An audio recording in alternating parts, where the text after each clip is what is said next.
Hello mga stories, welcome back sa ating content. So, dadaanan natin to for today's video.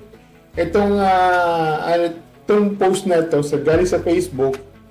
Kung kilala nyo to si Becoming Filipino at naglabas siya ng post ng saloobin sa post nito. Ito yung tungkol ito sa mga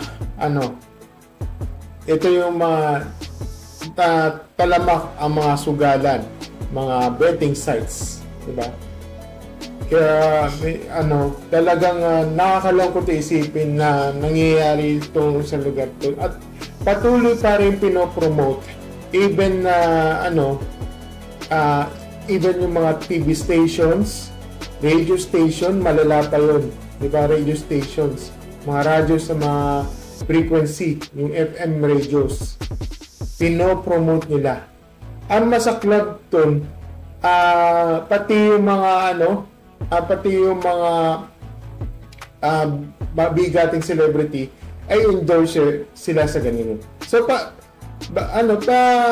basahin na lang natin ito tungkol ito sa itong sa loobin to. Galing ito kay Becoming Filipino. Sabi niya dito, "Yesterday I had the saddest jeepney ride I have ever experienced. I was right behind the driver, a manong, probably in his late 50s. Wherever we have a delayed stop, he would check his phone and try to spin a few more slots on."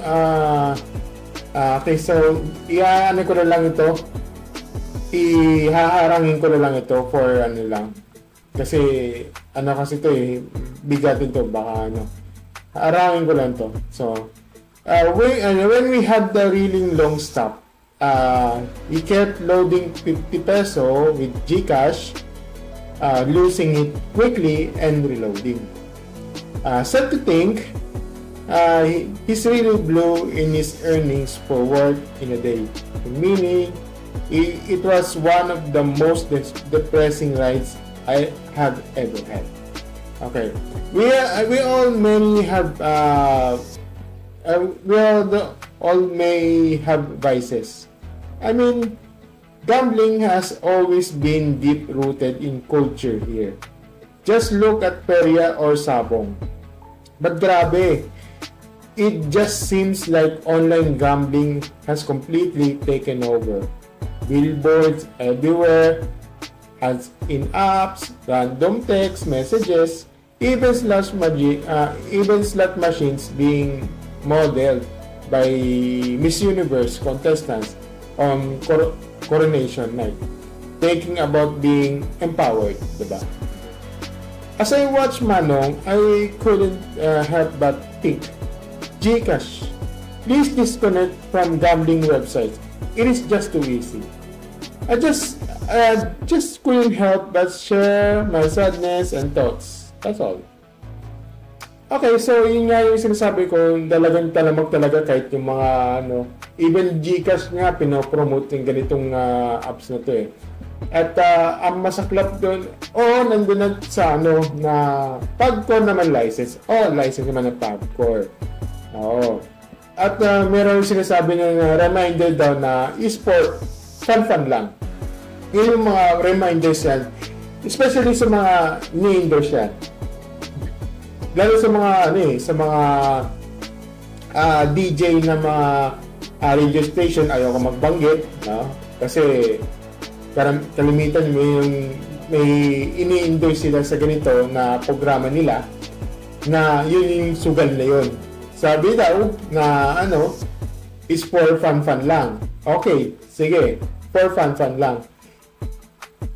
Kahit sabihin natin yan na for fun lang, meron kasi itong part na talagang doon parang doon magsisimula ang scatter, yung magiging addiction nyo Doon nagsisimula yung pagiging addiction hanggang sa malulunong ka. Sige, 50 pesos. Just lang yun, parang sabihin natin, sabihin nyo, maliit na bagay yun. Pero sa mga ganitong papasada, malaking bagay na yun. 'Di ba? Alam mo, nakakalungkot isipin na talaga minsan talaga kahit even hindi lang jeepney driver. Ako personally may nakikita ako nag-i-scatter sa mga tricycle drivers. Diyan sa mga terminal. Diyan na mismo real talk to Every time pag uuwi na ako ng bahay, may napapansin kasi ako na may nag-i-scatter doon habang naghihintay yung mga pasahero. Lalo na yung mga regular, nag-i-scatter yan. Ano ba dito? Papakita ko sa inyo ganyan. Na ano yan sa Manibela yan, ganyan. Nag-i-scatter siya ng ganito. Kaya nakakalungkot Minsan nalulungkot akong ginagawa nila na parang dun sila kumukuha yung lakas ng loob na tama yung sinabi yan, cash in, pag 50 pesos, pag natatalo, cash in, 50 pesos, talagang ganun sila. Nagiging scatter na sila ngayon. Kaya, ayun, nakakalungkot isipin, medyo na sila, parang talamak na sila sa ganyan. At di ko alam kung itong mga to is talaga kaya talagang pinagikitaan nyo. O kung hindi nyo pinagikitaan, medyo kinokontrol nyo sila. Diba? Even yung mga ginagamit nila yung mga online mga personalities para ihikayat na mag-scatter. Diba? Ano na yun bigating celebrity na yan. Ayaw ko magbanggit, di ba? Para sa para sa akin. Sabihin mo lang akong play safe, wala akong pakialam. Di ba? Kasi ginagawa ko to, itong video na to, sa content na for awareness lang. Kaya nakakalungkot isipin, katulad ni Becoming Filipino, na talagang ginagawa niyo for parang manalo man lang. Yung nga lang, natatalo, tapos cash in. Alam mo ba, magkano kaya nawawala yung pinagkabuhay tapos ganito mangyayari na napupunta sa iba, napupunta sa wala. Diba? Nakakalungkot. Kahit nga kaya may mga tao talaga na even noon pa lang yung mga influencers diyan. Talagang parang pinopromote nila yung parang hindi naman sa promote parang hinihikayat nila yung kahit yung mga influencer na magsugal. Diba? Even yung mga 2020s, 2021 yung lalo na yung mga yung mga talpakan na sugal na rin yun diba? Na o kaya yung mga scatter na yun yung nakikita nila doon. Kaya nakakalungkot yun. Ito, sabi nga ito okay, sabi nga dito sa comment section, sabi ito, I completely agree. The accessibility of online gambling is alarming. It's like having a casino in your pocket. We need to raise awareness about the risks and consequences of online gambling. It is not just about the individual, it's also families and communities that are affected.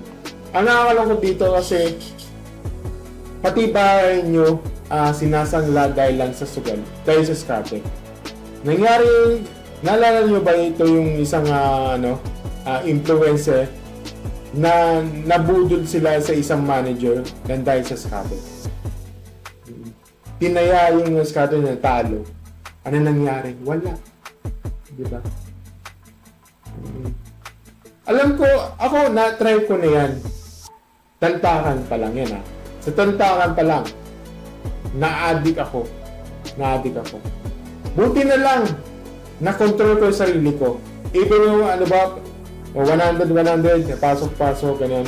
Pero nabawi ko in return. Nabawi ko. Pero in the end, ayoko na. Hindi ko na kailangan. Kinontrol ko na yan Kasi, ganun talaga ang lulong sa, parang, ganun pala yung parang nakakalulong yung sa mga ganyang gambling. 'di ba? Yun, nakaka-addict siya. Gusto ko laban ko to, ganito, ganyan. Nakakalulong. Kaya if ever minsan nawawala 500, minsan 1,000. Imagine mo yun, di ba? Ayun, yun yung kasi nakakalungkot eh. At buti na lang napasara nung isang online sabong nung that time. Buti sinara. At ayun, at nagbago na rin ako nun. Ito yung pumasok na naman yung mga yung mga sa mga online na yung mga tawag dito yung mga sugal ay online casino, diba, yung mga scatter, ganun. Ayoko na sa ilagay sa ganyan. Natuto na ako at ayoko na. Okay? So, yun. Kaya nakakalungkot yung may mga talagang hindi na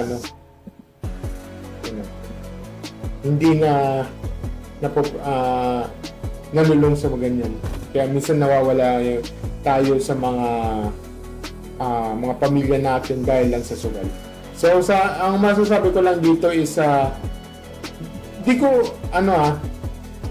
ko sa akin lang naman hindi ko pinagtatanggol yung mga yung mga online casino, yung mga scatters diyan, yung mga operator, yung casino operators diyan.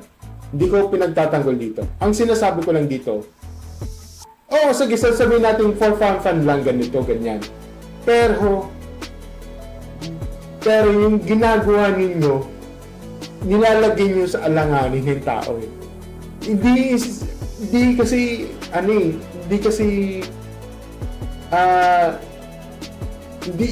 parang hindi ito solution yung sinasabi nyo for fun lang. Okay? Ang sinasabi ko lang dito is for awareness for that. Diba? Na hindi kasi ito solution for na ito mananalo ganyan. Or sabi na, fun lang. No. Sinasabi niyo lang yan, yung fun lang, yung ang ko lang dito for awareness lang. Yung utak ng mga tao nag-i-scatter, nakukuha yung nalululong yan. Hindi titigil yan. Ganun yung kasi strategy. Kaya, for me, dapat sa mga ganyan, you have to control it and avoid it. Iwasan nyo na lang muna. Okay? Ang sa akin lang, iwasan nyo, not the stop. Kasi hindi naman, kaya sabi natin, tigil nyo yan, ganito. Ang sa akin lang, iwasan muna. Okay? Kung nalulong kayo, iwasan nyo muna. Pamilya muna unahin nyo. Okay? Mahirap talaga makuha ng pera, pero wag sa ganitong paraan. Okay? Yun lang ang masasabi ko. At sana sana mabawasan ito at sana iwasan ito ang ganitong palaro na ito na pang-scatter. Yun lang ang masasabi ko. Thank you and see you next video. Bye!